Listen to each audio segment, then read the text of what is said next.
नमः शिवाय। जय भोलेनाथ। चैत्र मास के शुक्ल पक्ष का गुरु प्रदोष व्रत 10 अप्रैल दिन गुरुवार को रखा जाएगा। आप सभी भक्तजनों को गुरु प्रदोष व्रत की हार्दिक शुभकामनाएं। गुरु प्रदोष व्रत रखने वाले भक्तों को गुरु प्रदोष व्रत की कथा सुननी चाहिए। तो आइए आज हम आपको सुनाते हैं गुरु प्रदोष व्रत की बड़ी ही दुर्लभ कथा। आप इस कथा को बड़ी ही श्रद्धा और प्रसन्न चित्त मन से सुनिएगा। ओम नमः शिवाय। पौराणिक कथा के अनुसार एक बार इंद्र और वृतासुर की सेना में घनघोर युद्ध हुआ। देवताओं ने दैत्य सेना को पराजित कर नष्ट भ्रष्ट कर डाला। यह देखकर वृतासुर अत्यंत क्रोधित होकर स्वयं युद्ध को उद्यत हो गया। आसुरी माया से उसने विकराल रूप धारण कर लिया। सभी देवता भयभीत होकर गुरुदेव बृहस्पति जी की शरण में पहुंचे। बृहस्पति महाराज बोले, पहले मैं तुम्हें वृतासुर का वास्तविक परिचय देता हूँ। वृतासुर बड़ा तपस्वी और कर्मनिष्ठ है। उसने गंधमादन पर्वत पर घोर तपस्या करके भगवान शिव जी को प्रसन्न किया है। पूर्व समय में वह चित्ररथ नाम का राजा था। एक बार वह अपने विमान से कैलाश पर्वत पर चला गया। वहां शिव जी के वाम अंग में माता पार्वती जी को विराजमान देखकर वह उपहास पूर्वक बोला, हे प्रभु, मोह माया में फंसे होने के कारण हम स्त्रियों के वशीभूत रहते हैं, किंतु देवलोक में ऐसा दृष्टिगोचर नहीं हुआ कि स्त्री आलिंगनबद्ध होकर सभा में बैठे। चित्ररथ के यह वचन सुनकर सर्वव्यापी भगवान शिव शंकर हंसकर बोले, हे राजन, मेरा व्यावहारिक दृष्टिकोण पृथक है। मैंने मृत्युदाता कालकूट महाविष का पान किया है, फिर भी तुम साधारण जन की भांति मेरा उपहास उड़ाते हो।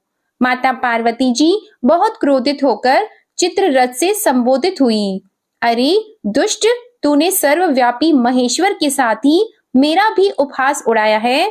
अतएव मैं तुझे वह शिक्षा दूंगी कि फिर तू ऐसे संतों के उपहास का दुस्साहस कभी नहीं करेगा। अब तू दैत्य स्वरूप धारण कर विमान से नीचे गिर, मैं तुझे शाप देती हूँ। जगदम्बा भवानी के अभिशाप से चित्ररथ राक्षस योनि को प्राप्त हुआ और त्वष्टा नामक ऋषि के श्रेष्ठ तप से उत्पन्न होकर वृतासुर बना। गुरुदेव बृहस्पति जी आगे बोले कि वृतासुर बाल्यकाल से ही शिव भक्त रहा है, इसलिए हे इंद्र, तुम बृहस्पति प्रदोष व्रत करके भगवान शंकर को प्रसन्न करो। देवराज ने गुरुदेव की आज्ञा का पालन करके बृहस्पति प्रदोष व्रत किया। गुरु प्रदोष व्रत के प्रताप से ही इंद्र ने शीघ्र ही वृतासुर पर विजय प्राप्त कर ली और देवलोक में शांति छा गई। अतः प्रदोष व्रत हर शिव भक्त को अवश्य ही करना चाहिए। बोलिए भगवान शिव शंकर की जय। प्रदोष व्रत कथा का पाठ करने से भगवान शंकर की विशेष कृपा प्राप्त होती है और भक्तों की सभी मनोकामनाएं पूर्ण होती हैं। तो आइए अब आप सुनिए दूसरी कथा। पौराणिक कथा के अनुसार एक नगर में एक ब्राह्मणी रहती थी। उसके पति का स्वर्गवास हो गया था। उसका अब कोई सहारा नहीं था, इसलिए वह सुबह होते ही अपने पुत्र के साथ भीख मांगने निकल पड़ती थी। वह खुद का और अपने पुत्र का पेट पालती थी। एक दिन ब्राह्मणी घर लौट रही थी। उसे एक लड़का घायल अवस्था में कराहता हुआ मिला। ब्राह्मणी दयावश उसे अपने घर ले आई। वह लड़का विदर्भ का राजकुमार था। शत्रु सैनिकों ने उसके राज्य पर आक्रमण करके उसके पिता को बंदी बना लिया था और राज्य पर नियंत्रण कर लिया था, इसलिए वह मारा मारा फिर रहा था। राजकुमार ब्राह्मण पुत्र के साथ ब्राह्मणी के घर रहने लगा। एक दिन अंशुमति नामक एक गंधर्व कन्या ने राजकुमार को देखा तो वह उस पर मोहित हो गई। अगले दिन अंशुमति अपने माता पिता को राजकुमार से मिलाने लाई। उन्हें भी राजकुमार पसंद आ गया और कुछ दिनों के बाद अंशुमति के माता पिता को शंकर भगवान ने स्वप्न में आदेश दिया कि राजकुमार और अंशुमति का विवाह कर दिया जाए। फिर उसके बाद वैसा ही किया गया। ब्राह्मणी प्रदोष का व्रत करने के साथ ही भगवान शंकर की पूजा पाठ किया करती थी।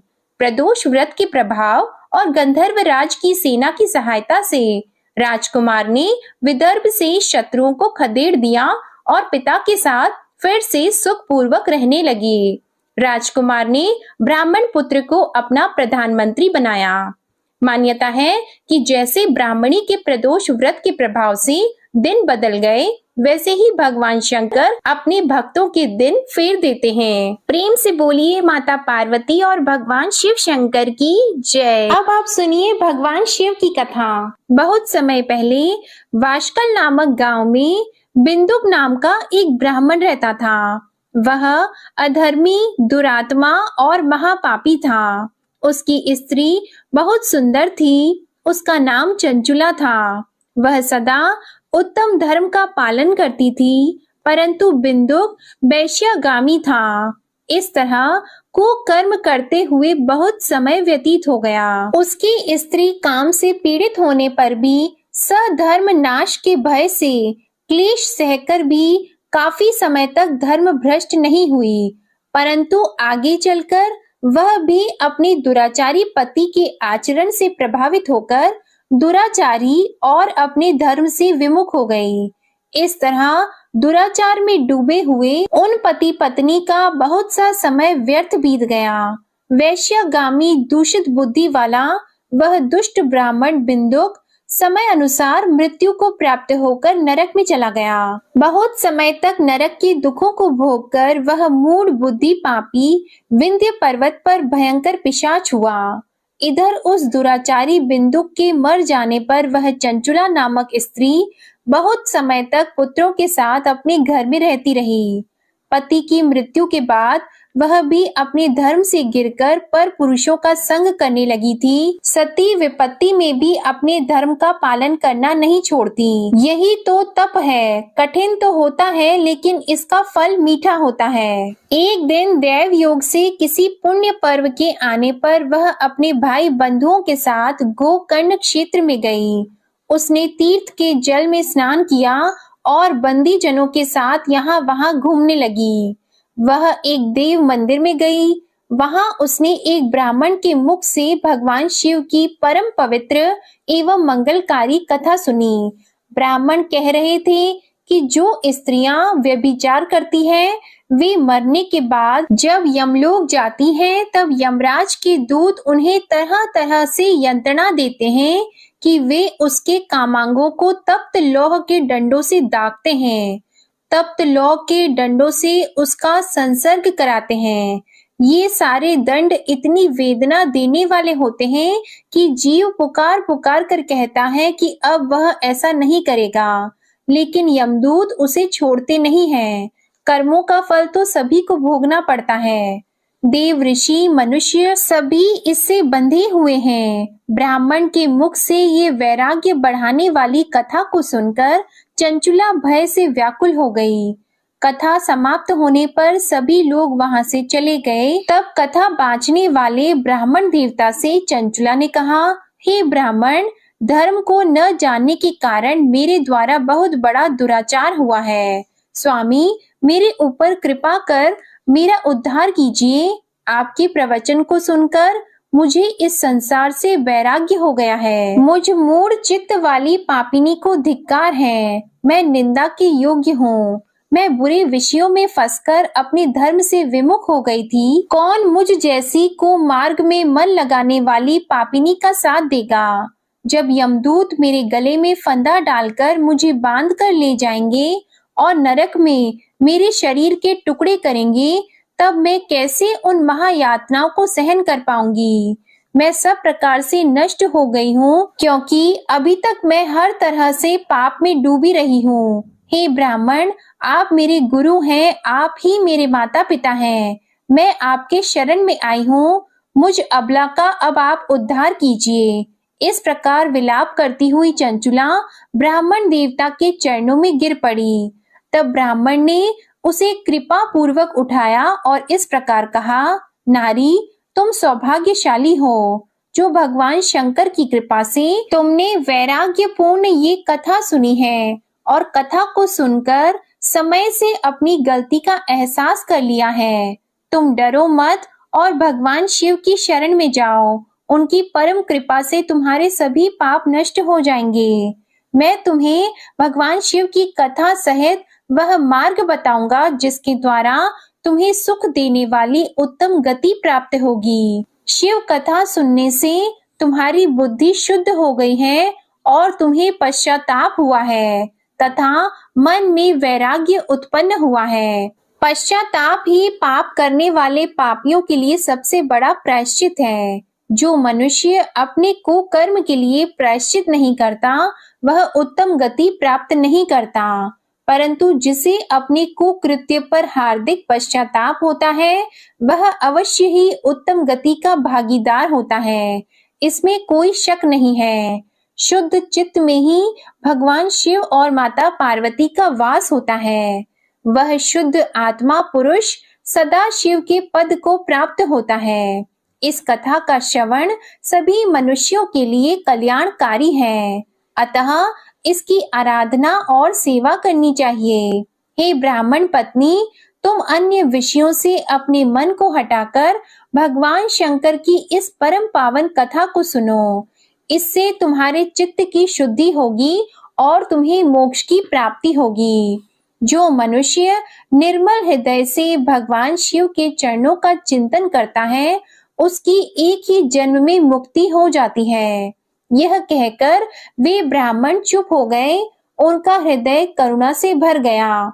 वे ध्यान में मग्न हो गए। ब्राह्मण का यह उपदेश सुनकर चंचुला के नेत्रों में आनंद के आंसू छलक आए।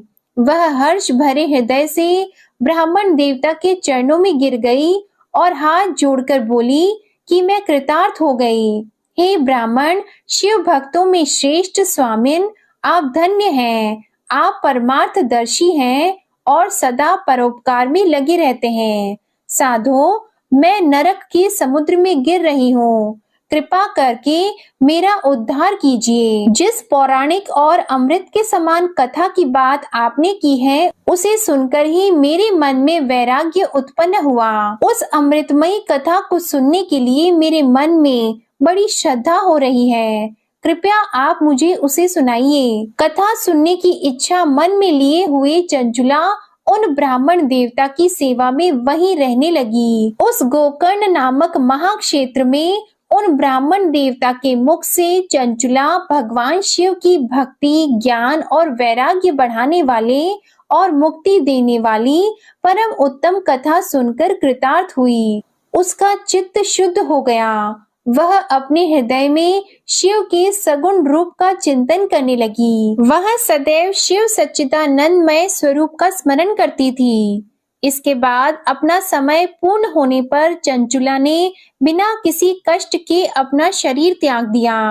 उसे लेने के लिए एक दिव्य विमान वहां पहुंचा। ये विमान शोभा साधनों से सजा था और शिव गणों से सुशोभित था। चंचुला विमान से शिवपुरी पहुंची। उसके सारे पाप धुल गए। वह दिव्य रूप धारिणी दिव्यांगना हो गई थी। वह गौरांगी देवी मस्तक पर अर्धचंद्र का मुकुट और अन्य दिव्य आभूषण पहने शिवपुरी में पहुंची। वहां उसने सनातन देवता त्रिनेत्रधारी महादेव शिव को देखा। सभी देवता उनकी सेवा में भक्ति भाव से उपस्थित थे। उनकी अंग कांति करोड़ों सूर्यों के समान प्रकाशित हो रही थी। 5 मुख और हर मुख में 3-3 नेत्र थे। मस्तक पर अर्धचंद्र आकार मुकुट शोभायमान हो रहा था। कंठ में नील चिन्ह, उनके साथ में देवी गौरी विराजमान थी जो विद्युत पुंज के समान प्रकाशित हो रही थी।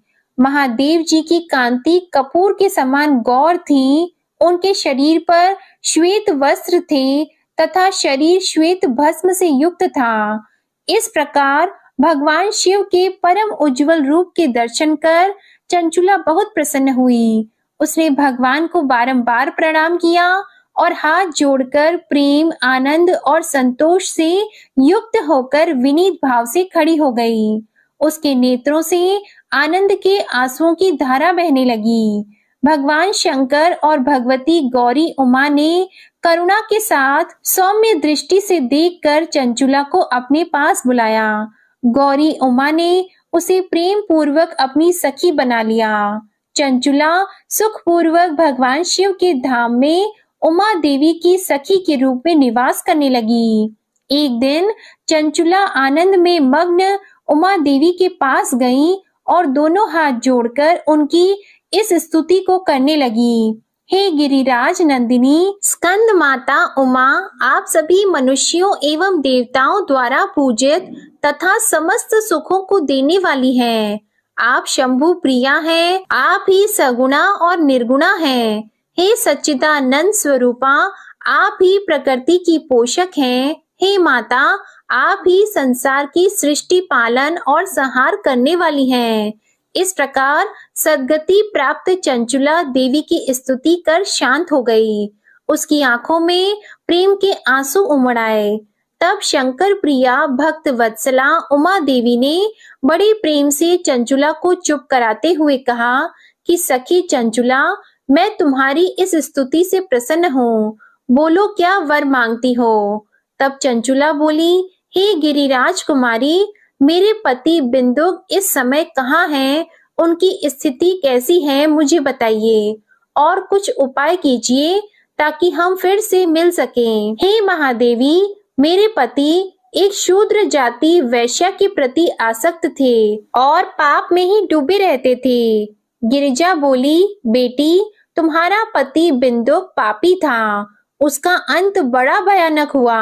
वैश्या का उपभोग करने के कारण वह मूर्ख नरक में अनेक वर्षों तक अनेक प्रकार के दुख भोगकर अब शेष पाप को भोगने के लिए विंध्य पर्वत पर पिशाच की योनि में रह रहा है और वह दुष्ट वहीं वायु पीकर रहता है और सब प्रकार के कष्ट सहता है।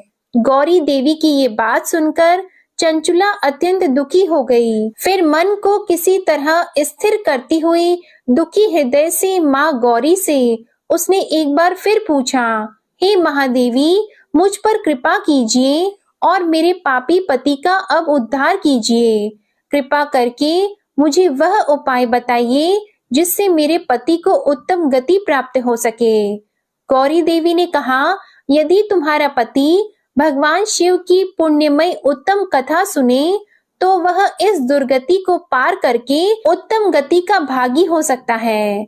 अमृत के समान मधुर गौरी देवी की ये वचन सुनकर चंचुला ने दोनों हाथ जोड़कर मस्तक झुकाकर उन्हें बार बार प्रणाम किया और प्रार्थना की कि मेरे पति को भगवान शिव की कथा सुनाने की व्यवस्था कीजिए।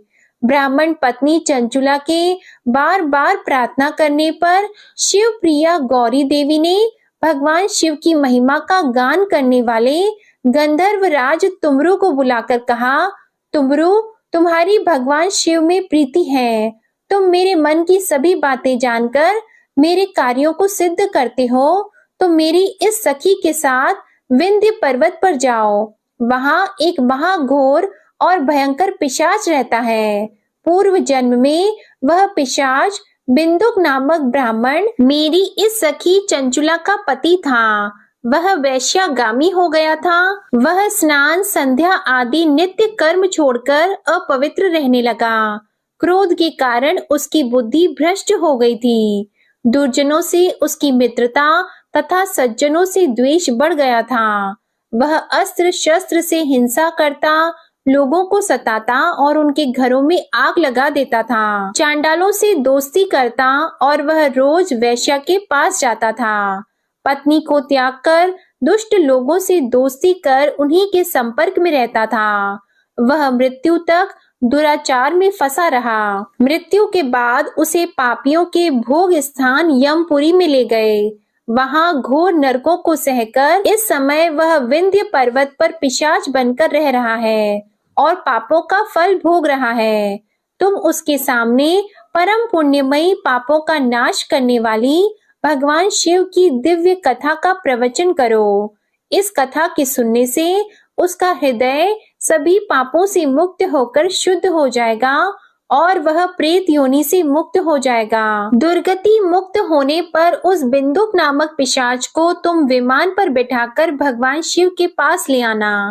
माँ उमा का आदेश पाकर गंधर्वराज तुमरू प्रसन्नता पूर्वक अपने भाग्य की सराहना करते हुए चंचुला को साथ लेकर विमान से पिशाच के निवास स्थान विंध्य पर्वत पर गया। वहां पहुंचकर उसने विशाल आकृति वाले पिशाच को देखा। उसका शरीर विशाल था, उसकी ठोड़ी बड़ी थी। वह कभी हंसता, कभी रोता, कभी उछलता था। महाबली तुमरू ने बिंदुक नामक पिशाच को पाशों से बांध लिया। उसके पश्चात तुमरू ने कथा बांचने के लिए स्थान तलाश कर मंडप की रचना की। शीघ्र ही इस बात का पता लोगों को चल गया कि एक पिशाच के उद्धार हेतु देवी पार्वती की आज्ञा से तुमरू भगवान शिव की कथा सुनाने विंध्य पर्वत पर आया है। उस कथा को सुनने के लोभ से बहुत से देवर्षि वहां पहुंच गए। सभी को आदर पूर्वक स्थान दिया गया। पिशाच बिंदुक को पाशों में बांधकर आसन पर बिठाया गया और तब तुमरू ने परम उत्तम भगवान शिव की अमृत कथा का गान शुरू किया, जिससे सभी श्रोता कृतार्थ हो गए। परम पुण्यमयी कथा को सुनकर पिशाच सभी पापों से मुक्त हो गया और उसने पिशाच शरीर का त्याग कर दिया। शीघ्र ही उसका रूप दिव्य हो गया। उसका शरीर गौर वर्ण का हो गया। शरीर पर श्वेत वस्त्र एवं पुरुषों के आभूषण आ गए। इस प्रकार दिव्य देहधारी होकर बिंदुक अपनी पत्नी चंचुला के साथ स्वयं भी भगवान शिव का गुणगान करने लगा। उसे दिव्य रूप में देखकर सभी को बहुत आश्चर्य हुआ। उसका मन परम आनंद से परिपूर्ण हो गया। सभी भगवान महेश्वर के अद्भुत चरित्र को सुनकर कृतार्थ होकर उनका यशोगान करते हुए अपने अपने धाम को चले गए। बिंदुक अपनी पत्नी चंचुला के साथ विमान में बैठकर शिवपुरी की ओर चल दिया। महेश्वर के गुणों का गान करता हुआ बिंदुक अपनी पत्नी चंचुला और तुमरू के साथ शीघ्र ही शिव धाम पहुंच गया। भगवान शिव देवी पार्वती ने उसे अपना पार्षद बना लिया। दोनों पति पत्नी सुखपूर्वक भगवान महेश्वर एवं देवी गौरी के श्री चरणों में अविचल निवास पाकर धन्य हो गए। बोलिए उमा महेश्वर भगवान की जय। अब आप सुनिए प्रदोष व्रत की आरती। ओम जय शिव ओमकारा, स्वामी जय शिव ओमकारा। ब्रह्मा विष्णु सदा शिव, ब्रह्मा विष्णु सदा शिव। अर्धांगी धारा, ओम जय शिव ओमकारा। एकानन चतुरानन पंचानन राजी, स्वामी पंचानन राजी। हंसानन गरुड़ासन, हंसानन गरुड़ासन। वृषवाहन साजी, ओम जय शिव ओमकारा। दो भुज चार चतुर्भुज, 10 भुज अति सोहे, स्वामी 10 भुज अति सोहे। त्रिगुण रूप निरखता, त्रिगुण रूप निरखता। त्रिभुवन जन मोहे, ओम जय शिव ओमकारा। अक्षमाला वनमाला रुंडमाला धारी, स्वामी रुंडमाला धारी।